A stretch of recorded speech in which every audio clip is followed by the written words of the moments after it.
Saudações, paladinos da fé divina e católica. Aqui é Diogo Rafael Moreira, do site católico247.com. É um imenso prazer estar aqui para a sexta aula do nosso curso Fundamentos do Sedevacantismo. Nesta sexta aula, nós vamos fazer a introdução à segunda via para o sedevacantismo.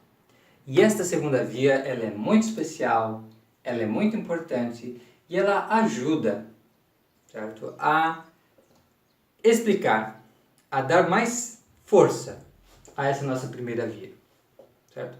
Porque a primeira via, ela sozinha, ela é suficiente.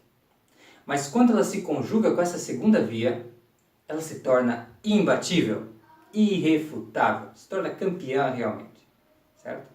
Mais ainda, a primeira via, ela é realmente a mais forte de todas, todos os argumentos. Essa primeira via, como vocês puderam ver, ela é realmente genial, certo? Por quê? Porque você não tem como negar as premissas e, portanto, não tem como evitar a conclusão. Como nós vimos na nossa parte analítica, ali nós compreendemos muito bem que a Igreja Católica é infalível e indefectível. Isto é uma verdade teologicamente certa. Não se pode questioná-la. É fato. Fato dogmático. Certo? Isto é certo, certo, certo.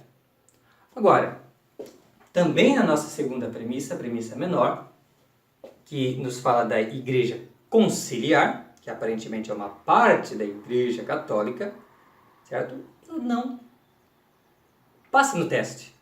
Ela realmente não é infalível e indefectível. E isso nós comprovamos através de fatos. Em Atos do seu Magistério Ordinário Universal, ela deixou arquiprovado que ela é falível e defectível. Logo, a nossa conclusão não pode ser outra. Não é a Igreja Católica. A Igreja Conciliar não pode ser a Igreja Católica. Então, esse argumento é, de fato, perfeito, certo? Tanto no seu aspecto formal quanto material, não há falha nele. Porém, ele é mais difícil de compreender do que este nosso segundo argumento, certo? E esta é a grande vantagem do segundo argumento. O argumento que é a segunda via para o sedevacantismo, ele é mais fácil. E por isso a maioria das pessoas que chegam à conclusão sedevacantista, pelo menos é o que penso, partem deste aqui e não da primeira. Só que no seu tempo maduro já, de reflexão madura, eles dão uma total preferência a esta primeira, porque ela é mais forte, certo? Então, eu gostaria de explicar isso um pouco mais em detalhe nesta aula, certo? Para que se possa realmente compreender e ficar muito animado por estudo da segunda via para o sedevacantismo. Então, a dificuldade aqui, na nossa primeira via, ela é em primeiro lugar de um aspecto formal. No seu aspecto formal, nós temos que ela parte de uma propriedade da Igreja Católica. E quando se fala de propriedade, você pode pensar já em especialista. Por que especialista?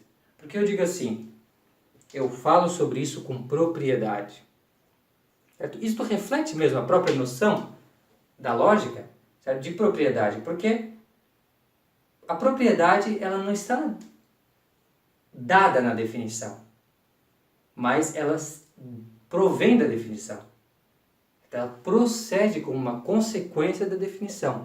Mas para isso você precisa se deter naquela ideia, você precisa estudá-la a fundo e aí você pode, com propriedade, falar das propriedades. Certo? Para que isso fique bem claro, então, vamos dar uma breve aula de lógica, certo? Onde nós vamos conhecer os 5 tipos ou casas dos predicáveis.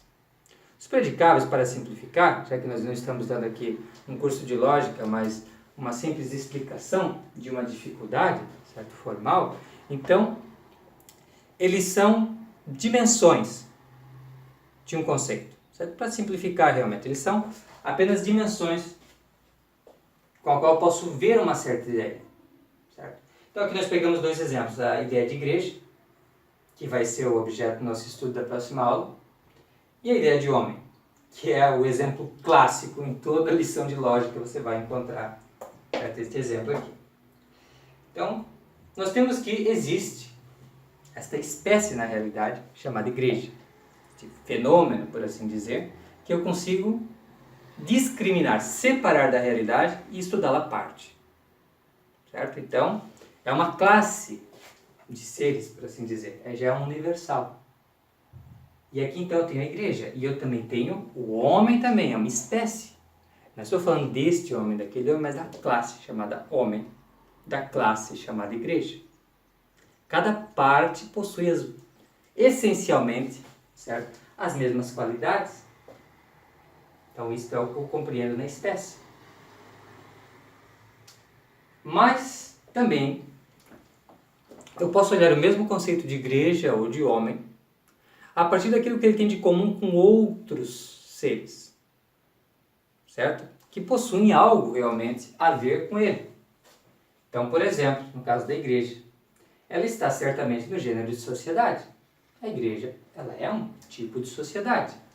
Assim como uma empresa, um clube, a família, o Estado, são sociedades, certo?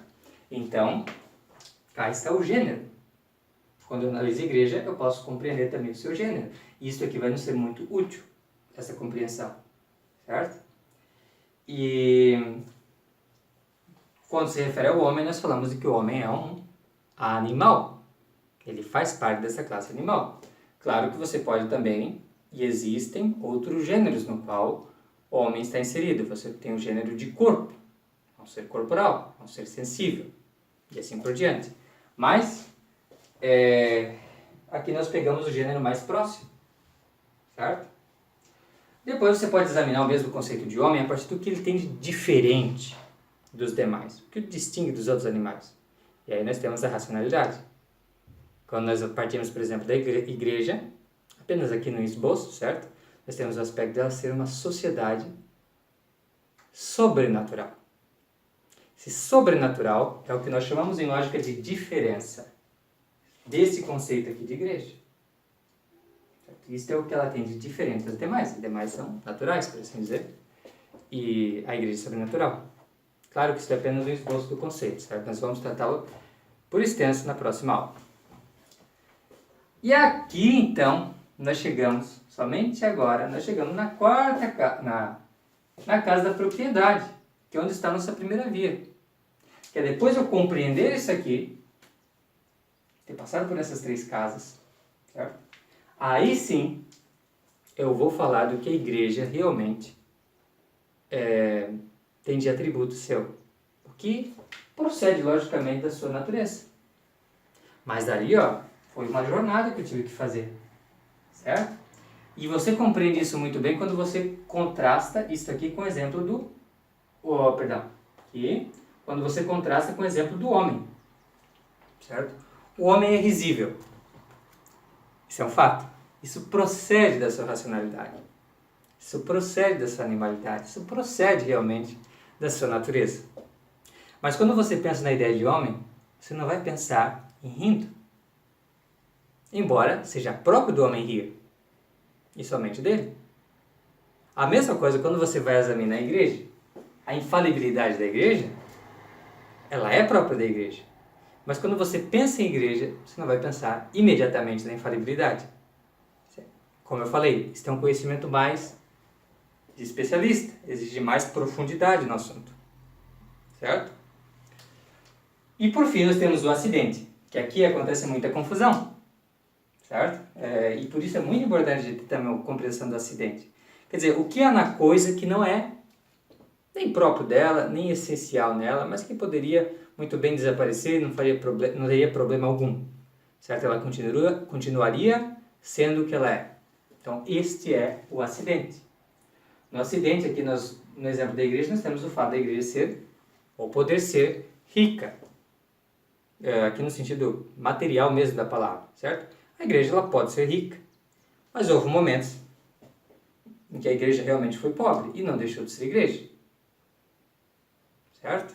Então, ser rica não é um aspecto essencial ou uma propriedade da igreja. Certo? Hoje, por exemplo, depois da usurpação da sede de Roma, a nossa igreja que são os fiéis que permaneceram firmes, certo?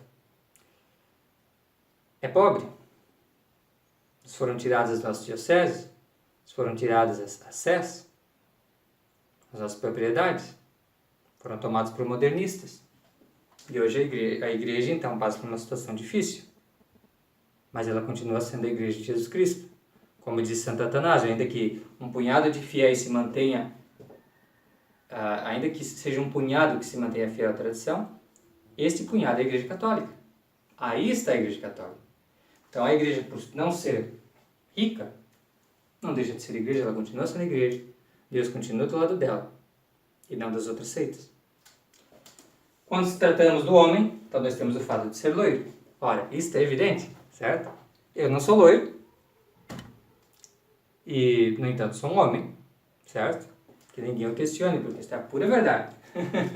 Então, o fato de alguns homens ser loiros, certo? Vamos supor que eles fiquem carecas, eles não vão deixar de ser seres humanos por esse fato, certo? Então, aqui nós temos então uma breve explicação e agora creio que você entendeu bem o porquê. É muito mais fácil compreender a segunda via, certo? No aspecto formal, do que a primeira via. Embora a primeira via seja mais certa, mais fácil, mais evidente, certo? A segunda via eu já encontro ela na própria definição de igreja, certo? Ela é, na verdade, um raciocínio que parte dessa definição do que é igreja, certo? E dessa definição a gente consegue compreender o que não é a igreja, certo? E é isso que daí que a gente consegue tirar realmente o que é esse negócio. Começou a existir a partir do Vaticano II, certo? E os seus papas conciliares. Então,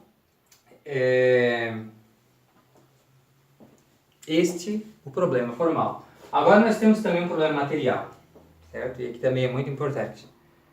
Para você poder ter acesso a essas propriedades da igreja, você precisa ter propriedades de livros teológicos, manuais, saber algum latim talvez, certo? Pelo menos as primeiras pessoas que trouxeram à luz, certo? Saber algum latim. Você precisa ter um conhecimento que vai além do catecismo. Isso torna essa primeira via realmente um pouco inacessível para o público geral, certo? E, no entanto, aí está mesmo a vantagem da segunda via, porque na segunda via nós temos realmente algo que nós podemos compreender a partir do catecismo da Igreja Católica. Muito simples, certo? Por quê? Porque trata realmente da definição da igreja. E isso está nos catecismos. Isso nós compreendemos com muita facilidade. Uma outra dificuldade da primeira via é que ela é o que eu resolvi chamar de modal, certo? Por quê? Porque ela, embora fale e deixe claro que a Igreja Conciliar não é a Igreja Católica, ela não mostra, não dá uma pista exata do que seria essa Igreja Católica.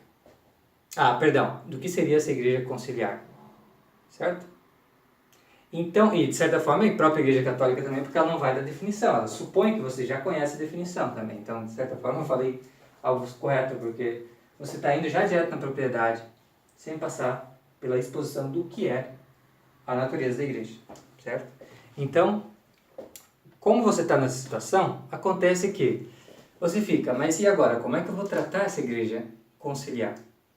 Certo? E aí nós temos as três posições que os católicos que identificam o problema do Vaticano II, que compreendem, eles se colocam.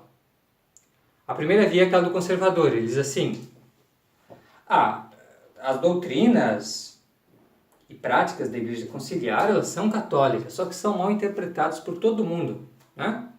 Praticamente, né? Menos por esses conservadores. Então, todo mundo está entendendo errado, os documentos do Vaticano II e blá blá blá blá blá blá.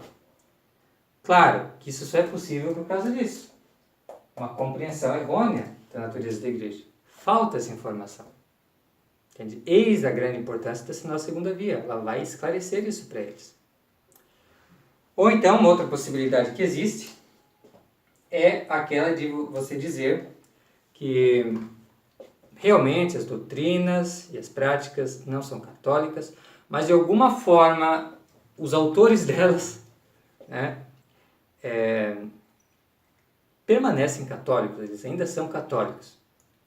Os atores das práticas certamente não católicos, eles continuam sendo católicos. Novamente, aqui nós tivemos uma pista da problemática, mas aqui a gente vai entender bem isso, que extrapola a definição de igreja também, certo? Porque considera membros da igreja aqueles que não podem ser, certo? Isso a partir de uma compreensão da sua natureza. Como nós já partimos aqui, pulamos para a propriedade, a pessoa não vai compreender isso aqui muito bem e vai continuar olhando com certa suspeita para o sedevacantismo, certo? E há a terceira posição, que é a nossa, que compreendeu bem isso aqui, certo? E já pode falar daqui da propriedade e ter total convicção disso, certo? Embora esse argumento da primeira via ele é suficiente para apoiar nossa posição, conjugando ele com a segunda via, certo? Que é mais fácil de compreender formalmente, porque ela parte da definição, e é mais fácil de compreender materialmente, porque você já tem ali o catecismo, você tem as definições, certo? É algo muito mais à mão para eu compreender. Por essa conveniência, é muito mais simples. E além disso, ela possui esse aspecto modal, ou seja, ela diz um modo como você tem que lidar com essa situação de uma forma bem clara.